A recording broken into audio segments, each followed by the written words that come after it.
Hi guys, good morning. Welcome back to my YouTube channel. Nais ko lang pong ipaalam sa inyo na yung kain ko po dito sa bahay ay one day, one eat lang po siya. So yun, no. Paano ko na itatawid yung araw-araw na buhay? Ayan. Tuwing hapon po, hindi naman po tuwing hapon kasi pag may time lang na magluluto si madam, ayan, magbibigay siya sa akin ng pagkain. At yan yung ganyang kadami yung binibigay niyang pagkain. Siya pang nagdi-design yan. Yan, binibigay niya sa akin, dadalhin ko sa taas yan. Ang oras ng pagkain ay alas 4, alas 5 hanggang alas 6. Ayan, magdepende po sa oras na yan, 3 oras na yan. Ang gagawin ko guys, hindi naman ako ganun katakaw para maubos ko lahat yan. Yan, ang gagawin ko, hinahati ko yan. Kinakain ko lang yung konti lang kinakain ko kasi nga sa isang araw, isang beses lang kumain. Medyo alanganin tayo dyan. Pag kumain tayo ng madami, hindi na talaga maisasalpak pa sa tiyan ko yung maraming pagkain. Kaya ang nangyayari po sa aking pagkain ay nagganda panis-panis. Yun. Napapasma ako. Yun. Napapasma ako. Nagugutuman. At sumasakit ang ulo. Gawa ng yung pagkain ko ay paunti-unti lang. Yung pag kumakain po ako ng alas 5 ganon, alas 4, alas 5 o alas 6, yan lang po yung kain ko. Sa sunod ko pong kain yan ay kinabukasan na, syempre malamig na yung pagkain. Wala namang aircon dito sa kwarto ko, hinayaan ko lang sa lamesa. Malamig na yung pagkain ko. Pinipilit kong kainin yan kahit malamig. Magko-coffee lang ako. Ayan, basta may mainom ako tiba, ganon. May mainom ako ng mainit. Tapos, sasabay ko ng kanin. Tapos, iinom ako ng vitamins. Yun, may vitamins ako. Iniinom ko daily. Ayun po, survive na po ako sa umaga niyan bago ako magtrabaho. Sa Pilipinas po, hindi po ako mahilig mag-almusal. Kaya yan, ganyan ginagawa ko dito. Nag-almusal talaga ako. Kung wala naman akong kanin dahil hindi naman sila nagluto ngayon, kung ano-anong makain ko tuwing hapon pag binibigay ni madam, yun, nagtitira talaga akong pang umaga.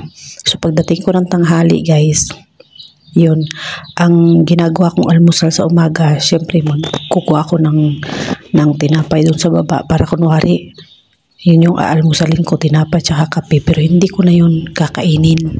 Yun ay magiging tanghalian ko. Minsan ang hirap isurvive kasi gutom na gutom ako. Iba kasi yung laman ng tiyan mo pag tinapay lang. So makikita nyo, ayan, makikita yung pagkain ko, nag-abot-abot na siya. Yung may tinira pa ako dito sa isang tabi na na pagkain na nagkanda panis-panis na. Yung iba po tinatapon ko na lang, hindi ko na pinapakita sa kanila. Ayun talaga, ayan, ganyan ang buhay ko dito guys. So syempre pilitin kong kumain kahit na minsan nga kumakain na sobrang gutom ko na talaga. Kumakain ako ng parang pag kinain ko, parang iba na to. Parang may ibang amoy na, pero parang hindi pa naman siya panis. Yun, kinakain ko, minsan hindi ko alam kung yun yung nagkukos ng minsan sumasakit yung tiyan ko. Ayun, parang naisip ko yung kinakain ko, baka mamaya yun yung kinakain ko na medyo sumama yung tiyan ko. Kaya sa uulit-ulitin, hindi ko na, kapag medyo hindi ko na pinipilit kainin. Yun, nagsusumikap na lang akong kumain ng biskwit, kahit anong manakaw ko dun sa baba. Yan, biskwit, tinapay ba, ganun. Yan, nagkakanda panis-panis na yan. Ayan, hindi pa naman siya panis guys, pwede pa siyang kainin, yung kanin na yan. Kagabi pa yung kanin na yan ay kahapon ng hapon. Yan, pwede pa siyang kainin, hindi pa siya panis. Pero yan, mayroon na akong, may binigyan din ako ni madam ng cake. Yan, cake yan, parang sweet daw sa kanila. Sweet ba ang tawag sa kanila yan? Yan, cake yan. Bigyan ako ng cake. Meron pa akong kanin na white rice. Meron pa akong yung parang giniling ba na manok. Yun. Ayan guys, so nagkaabot-abot po yan sa lamesa ko. Dahil nga yan, ititira ko sana yan para sa yan, almusal, ganon.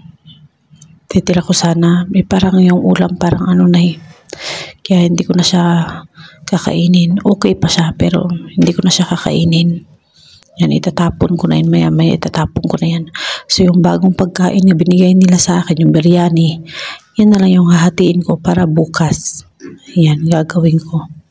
So, di ako makapagsalita kayo, nagbo-voice over lang ako kasi nga yung room ko at pag oras ng pagkain guys ay nasa baba lang sila, maririnig-rinig talaga ako. Kaya nagbo-voice over ako dito ng umaga, tulog pa sila. Pero pagising na sila, hindi na ako nagbo-voice over niyan kasi nga hindi na ako nagsasalita dahil nga rinig na rinig doon sa baba. So baka sabihin sino namang kaututang dila ko, sino namang mabait naman sila guys. Kung ano yung kinakain lang mga amo ko, yun din yung kinakain ko. Kapag lumalabas kami, binibilhan nila ako. Ganon pagkain, minsan juice, pagkain. Tapos yun, hindi naman nila ako pinapabayaan dito. Yun nga lang, mag-a-adjust talaga ako sa oras ng pagkain dahil isang araw, isang beses lang kumain. Ako, isang beses lang kumain kasi nga pag matutulog na ako aakyat na ako sa kwarto ko ng alas 8. Pag alas 8 ng gabi, nakaakyat na ako sa kwarto ko. Ayun, sila naman sa baba, maghapunan sila, magluluto sila. Kaya pag gising ko ng umaga, yun, niligpitin ko rin yung kusina kasi ang daming kalat. Yun, kasi pagluluto yun sila ng hapunan nila. Samantalang ako, isang beses, isang araw lang kasi mag-aakyat na ako sa kwarto ko ng alas 8. Minsan 7:30 nga, aakyat na ako sa kwarto ko eh.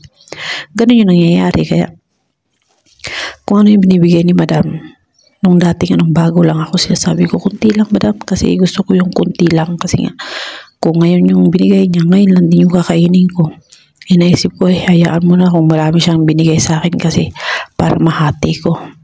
So magkakaroon ako ng almusal pag kinabukasan. Alam nyo guys, minsan kasi sa sobra bang isang araw, isang beses ka lang kakain, yung tiyan mo minsan parang hindi na tumatanggap ng pagkain. Yun, kahit na may pagkain sa lamesa ko, parang ayaw na, parang hindi na ako nabibighani sa pagkain, ganun. Kaya yun, parang ganun yung naranasan ko ngayon, Kaya minsan, kahit na may pagkain sa lamesa, malamig naman hindi na rin magandang kainin, hindi na nakakaakit kainin yun. Kumakain na lang ako ng tinapay. Kaya pag minsan naman, sobrang gutom ko talaga yan, bubuksan ko yung pagkain, kakainin ko kahit malamig na kasi nga, sobrang gutom talaga parang, Diyos ko, mabinat ako. Kaya, sayang yung mapagkain ko na mabibinat ako. Tapos ang dami ko namang pagkain. Minsan alangan naman pilitin kong kumain ng malapit ng mapanis. Dayaan ko na lang, itatapon ko na lang.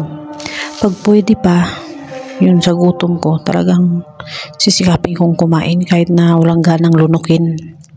Ganon guys, ganon kahirap, Kasi nga, ayan. Pero masaya ako kapag binibigyan nila ako ng pagkain. May prutas, binibigyan nila ako. Sinasabi nila sa akin na wag akong mahiya. Kasi nga alam niyo naman, si Luz pa, wais ako magpa-asip na inosente bang peg. Kunwari nahihiya-hiya, kunwari ganun yung karakas ko dito, Kaya hindi nila alam na syempre hindi mo papalata na marami kang alam o parang minamaniobra mo sila para makuha mo yung loob nila, para bumait sila sa'yo. Yun, sa awa ng Diyos guys, mula nung nagpakita ako ng kamalditahan sa amo ko, yun, hindi kami nag-usap ng 2 araw, hindi kami nagpansinan. Naging okay naman ang labas kasi nga alam niya na yung ugali ko. Yun, alam niya yung pag nagagalit ako ganun, alam niya. Kaya alam ko na rin yung mga ayaw at gusto niya. Kaya madali na lang magkahulihan ng loob kapag nagkaroon kayo ng misunderstanding. Tsaka okay rin yung minsan sagutin ko siya kasi nga lagi na akong oo ng oo minsan lagi na akong ngiti ng ngiti. Kahit naman umuo ako at ngumiti, hindi ako nagrereklamo. Hindi naman po pwede hindi magreklamo sa gutom.